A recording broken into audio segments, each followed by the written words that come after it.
Hello viewers. Basic mathematics भूली बिसरी यादें लेवल ए सीरीज में आपका फिर से स्वागत है। हम लोग अरिथमेटिक्स पढ़ रहे हैं, ठीक है। और इस वीडियो में हम लोग कुछ विविध टॉपिक्स, मिसलेनियस टॉपिक्स की बात करेंगे, जिसमें हमारा पहला टॉपिक होगा रेशियो एंड प्रोपोर्शन। अभी देखो क्या है ना कि ये जो चीज है जिसको हिंदी में कहते हैं अनुपात और समानुपात, ठीक है। तो रेशियो क्या होता है? ये रेशियो हम लोग तब यूज करते हैं, तब इस्तेमाल करते हैं जब हमें दो क्वांटिटीज को कंपेयर करना पड़ता है, यानी तुलना करना पड़ता है। इससे समझ में आता है कि कौन सी क्वांटिटी अधिक है, कौन सी क्वांटिटी कम है, और कितना गुना। इस तरह से जैसे मान लिया जाए, आपको ये कहा जाए कि दो क्वांटिटीज है, मान लो ए है और एक है बी, ठीक है। अब ए मान लो इसका मान है 50 और इसका मान है 30, अगर ऐसा है। तो हम लोग ए रेशियो बी को इस तरह से लिखते हैं, ये। और इसका अर्थ क्या होता है? एक्चुअली ये वाला है क्या, 50/30। आप काट भी सकते हो। तो ये ए और बी का जो है एक भिन्न ऐसे दिखाता है, फ्रैक्शन। इसको अगर काटोगे तो आपको 5/3 आएगा। समझ रहे हो ना? तो इस तरह से ये रेशियो बनता है। तो ये वाला जो है ये रेशियो इन लीस्ट टर्म है। यहाँ ये नंबर जो है ये और ज़्यादा छोटे किए जा सकते थे, तो कर दिया। कभी कभी पॉसिबल नहीं भी होता है, ठीक है ना। अब जैसे मान लीजिए कि इस तरह का दो संख्या का रेशियो दिया हुआ है 7:99। अब करो इसको सिंपल, नहीं कर पाएंगे, ठीक है ना। तो इस तरह से जब दो क्वांटिटीज, दो राशियों को हम तुलना करते हैं, कौन बड़ी कौन छोटी और कौन किससे कितना गुना बड़ा, तब हम लोग ये रेशियो का प्रयोग करते हैं, ठीक है। अब देखो, कभी कभी इसमें क्या समस्या आती है कि जैसे मान लो आपको दे के रखा है कि the ratio of three angles of A triangle is 2:3:5, find them. इस तरह का प्रश्न भी होता है। जैसे एक त्रिभुज के तीनों कोणों का अनुपात दिया हुआ है, 2:3:5 है, तो उनको निकाले। तो इस तरह से जब रेशियो दिया रहता है तो हम लोग क्वांटिटीज को मान लेते हैं। जैसे मान लीजिए हमारे पास कोण ए है, क्योंकि ये एक त्रिभुज है, मान मान ले रहे हैं ना। मानने में क्या जाता है कि त्रिभुज ए बी सी है, मान लो ये वाला कोण ए है, ये वाला बी है और ये वाला सी है। और आप मान तब क्या करेंगे, जिस अनुपात में जो संख्या दिया हुआ है उस संख्या को लिखकर उसमें एक वेरिएबल लगा देंगे 2x, ठीक है। तो हमारा b भी क्या हो गया, 3x हो गया, और c क्या हो गया, 5x हो गया। अब एक दूसरा शर्त होना चाहिए जिससे हम लोग इस x का मान निकाल सके। क्योंकि यहाँ पर एक ट्रायंगल दिया हुआ है, तो हम लोग जानते हैं कि इन तीनों को जोड़ने से अपने को 180 डिग्री मिलेगा। Angle A plus B plus angle C will be equal to 180 degree. तो यहाँ अपने को क्या मिल रहा है, 2x plus 3x plus 5x is equal to 180 degree. 5×3 = 10। X आपका 18 आ गया। तो आप तीनों एंगल को ऐसे निकाल सकते हैं, 2 × 18 यानी 36 डिग्री। बी आपका आ गया 3 × 18 यानी 18×3 = 54। और सी आपका आ गया 5×18=90, ठीक है। तो इस तरह से आ गया। तो आगे जब आप पढ़ाई करेंगे तो उसमें बहुत समय इस तरह का आपका रेशियो रिलेटेड प्रॉब्लम आएगा, ठीक है। देखिए, रेशियो रिलेटेड प्रॉब्लम में हम लोग आगे बात कि रेशियो में कौन बड़ा है और कौन छोटा है, ठीक है। जैसे मान लिया जाए आपको दो रेशियो दे दिया जाए, हाँ, दो अनुपात दे दिया जाए और कहा जाए कि भाई कौन बड़ा कौन छोटा, ये आप देख लीजिए। जैसे मान लिया जाए कि आपको एक रेशियो दे दिया गया 3:7 और दूसरा दे दिया गया 4:, मान लीजिए 9 दिया गया, और आपको पूछा गया कि कौन इनमें से बड़ा है कौन छोटा है। तो सिंपल, आप क्या करो, ये जो 3:7 है ये 3/7 हो गया, ये 4:9 है ये 4/9 हो गया। आप क्या करिए, इन दोनों का जो ये वाला टर्म है, जिसको हम लोग क्या कहते हैं, डिनोमिनेटर, इस फ्रैक्शन में तो डिनोमिनेटर है ना, तो उसको आप बराबर कर दीजिए, ठीक है? सबसे आसान तरीका इसका वाला जो नंबर है ये, इससे दोनों को गुणा कर दो, ठीक है? और इस वाले को इसमें 7-7 ठीक है? ये 7 9 63 9 7 63 वो सेम आएगा ही। यहाँ ऊपर देखिए 9 तिया 27 4 सत्ते 28 आपको कौन बड़ा दिख गया?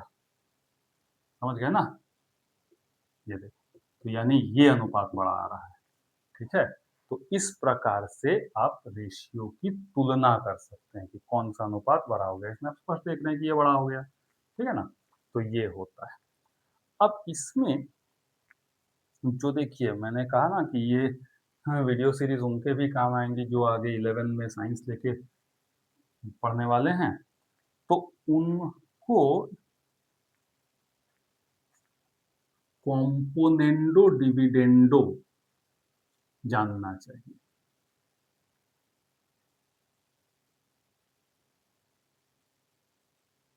मान लो आपको 2 रेशियो ऐसे बराबर दिया हुआ है, ठीक है? A by B is equal to C by D दिया हुआ है। तो इस स्थिति में आप ऐसे भी कर सकते हैं A plus B by A minus B देख लीजिए A plus B by A minus B is equal to C plus D by C minus D. ये केवल आपको आइडिया दे रहा हूँ कि ये कॉम्पोनेंडो डिविडेंडो क्या होता है। देखिए एनसीईआरटी पुस्तक जो लोग पढ़ के आए हैं क्लास 10 तक, कहीं भी स्पेसिफिकली ये चीज़ पुराने कोर्स में नहीं दिया हुआ था।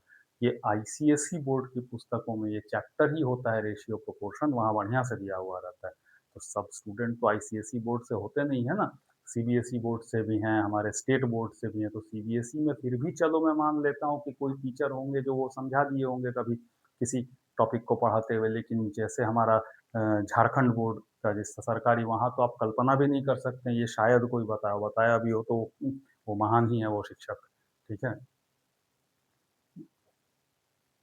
यहाँ तो हमारे यहाँ सरकारी स्कूल में ऐसे टीचर्स हैं जो कहते हैं कि इर्रेशनल अपरिमेय संख्या वो है जिसको रूट में नहीं तोड़ा जा सकता है। क्या ही बोलिएगा इसको, जो भी है। अब देखिए ये तो हो गया। अब ये कॉम्पोनेंडो डिविडेंडो ये बात याद रखिएगा। और अगर आप हमारे 11 क्लास के मैथ्स के वीडियोस देखेंगे तो उसमें कहीं ना कहीं ये समस्याएं आएंगी, विशेषकर ट्रिगोनोमेट्री बनाते समय जहां हम लोग इसका यूज करेंगे, ठीक है? अब देखिए एक बात और, ये तो एक हुआ। मान लीजिए कि आपको इस प्रकार से कुछ रेशियो दिया गया है, ये वाला रेशियो आपस में बराबर है, ठीक है? हो ही सकता है, एक से ज्यादा रेशियो आपस में बराबर हो ही सकते हैं, क्यों नहीं हो सकते, ठीक है? तो इनमें एक मजेदार बात है, जो ऊपर वाला टर्म है ना, इनको अगर आप जोड़ दो और नीचे वाला जो टर्म है इनको भी अगर आप जोड़ दो, ये रेशियो भी वही होगा जो ये होता है, ठीक है? अर्थात ये ये अगर रेशियो बराबर है तो ऊपर वाले टर्म को जोड़ेंगे, नीचे वाले टर्म को जोड़ेंगे, वहां जो रेशियो आएगा वो भी इसके बराबर आ जाएगा, ठीक है? जरूरी नहीं है 3 टर्म हो, 2 से भी आप कर सकते हैं। अगर आप ये 2 ले लेते हैं तो यहाँ आप बिंदास कह सकते हैं कि ये plus C by B plus D इसके बराबर होगा ये वाला, ठीक है? वो भी होगा।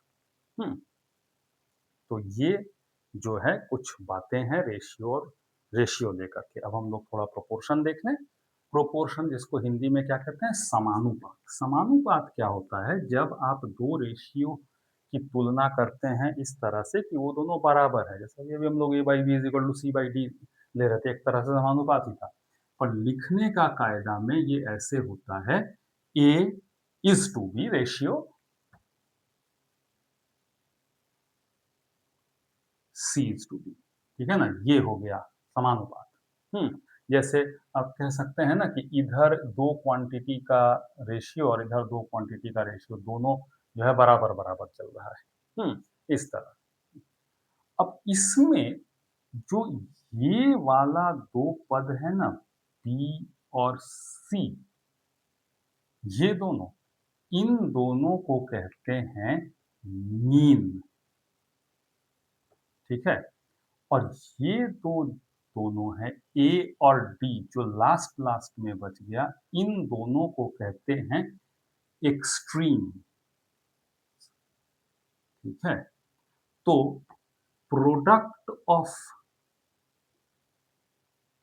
Mean is equal to product of extremes, ये होता है। ये देखिए, ये सब चीज काम आएगा आपको, अर्थात प्रोडक्ट ऑफ मीन्स यानी बी इंटू, सॉरी यार क्या लिखा हूँ मैं, प्रोडक्ट ऑफ मीन अर्थात B into C is equal to product of extreme A into B, ठीक है।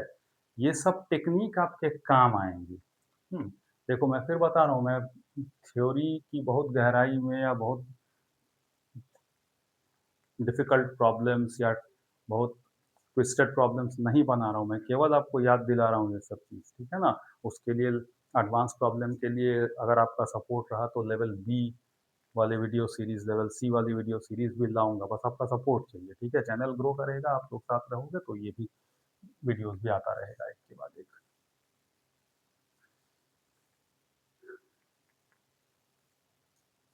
चलिए अब हम लोग कुछ जान लेते हैं पावर्स के बारे में।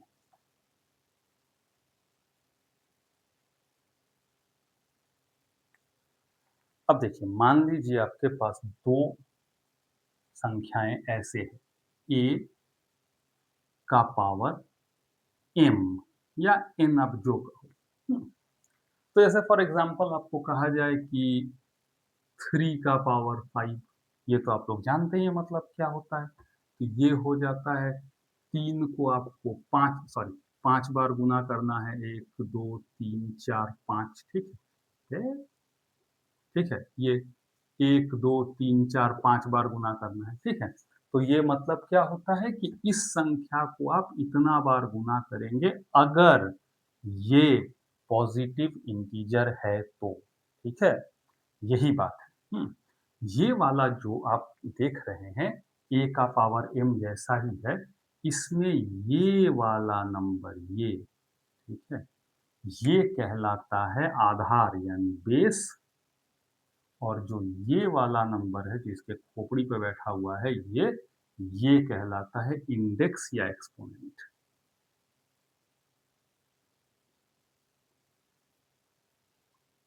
ठीक है। और ये जो फॉर्म है ये एक्सपोनेंशियल फॉर्म है, मतलब पावर चढ़ा हुआ फॉर्म। तो ठीक है।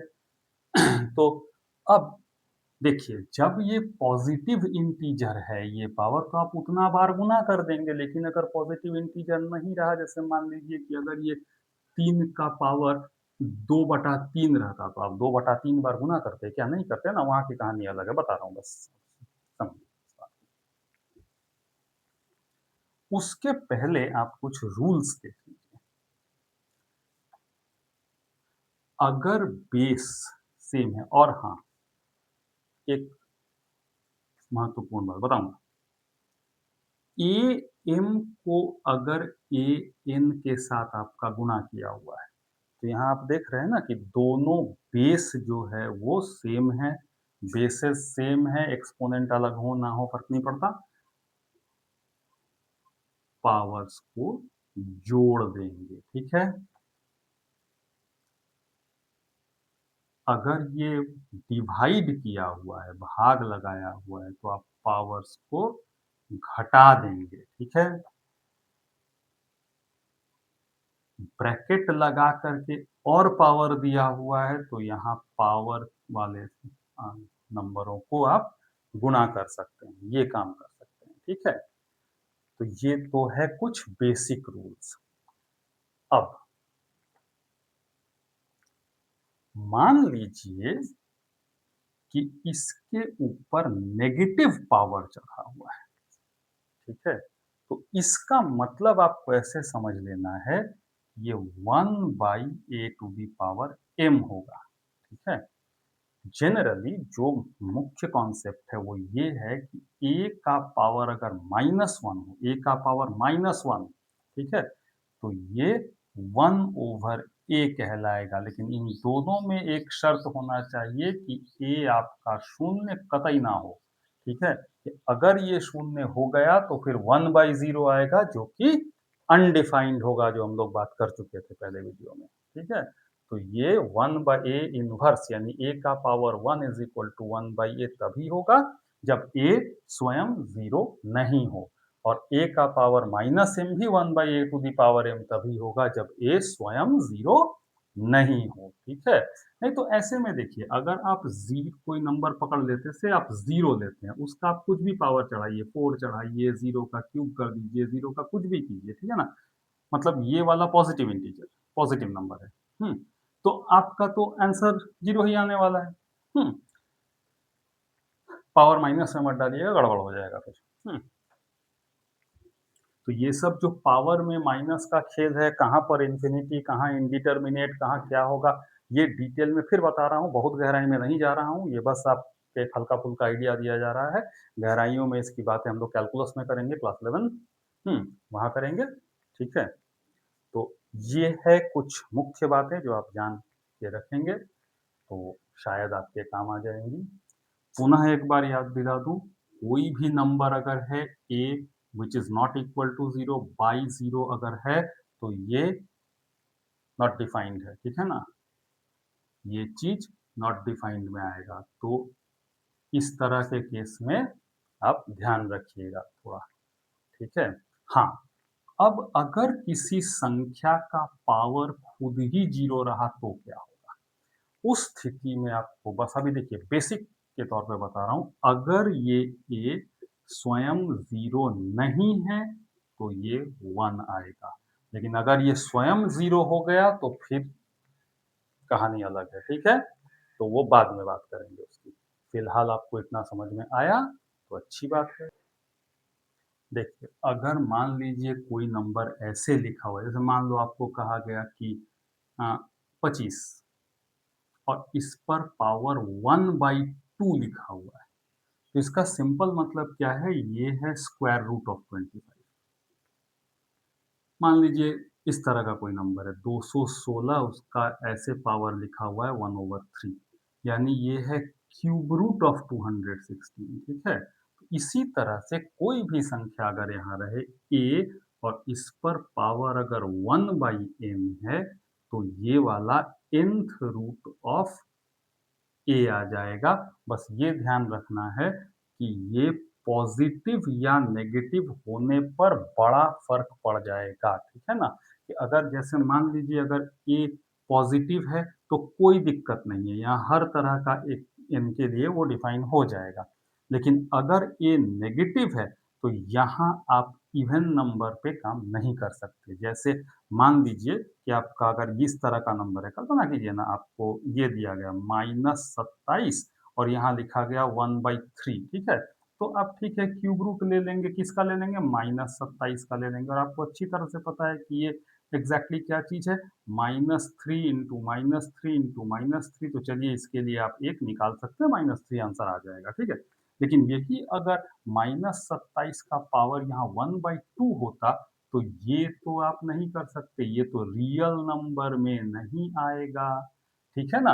वो तो कॉम्प्लेक्स में चला जाएगा फिर। तो इसलिए ये सब कुछ बातें आप ध्यान रखिएगा, ठीक है ना?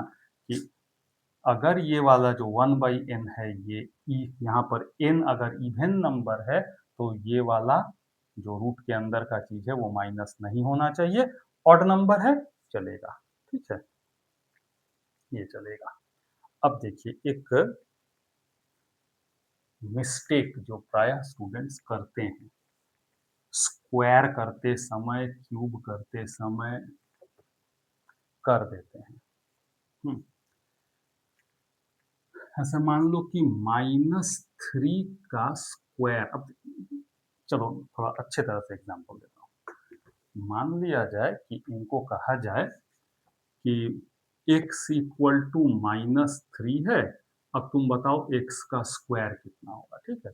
तो कायदे से क्या होना चाहिए? ये -3 को ब्रैकेट में घेर के आपको स्क्वायर करना चाहिए, ठीक है ना? तब आप क्या करेंगे, -3 को -3 के साथ गुना करेंगे तो माइनस माइनस जो प्लस होता है होगा, और 3 इंटू 3 9 यानी आपका 9 आंसर आ रहा है। लेकिन कुछ स्टूडेंट क्या करते हैं, ये ऐसे कर देते हैं, ठीक है? ये नहीं करना चाहिए, ये गलत है, ठीक है?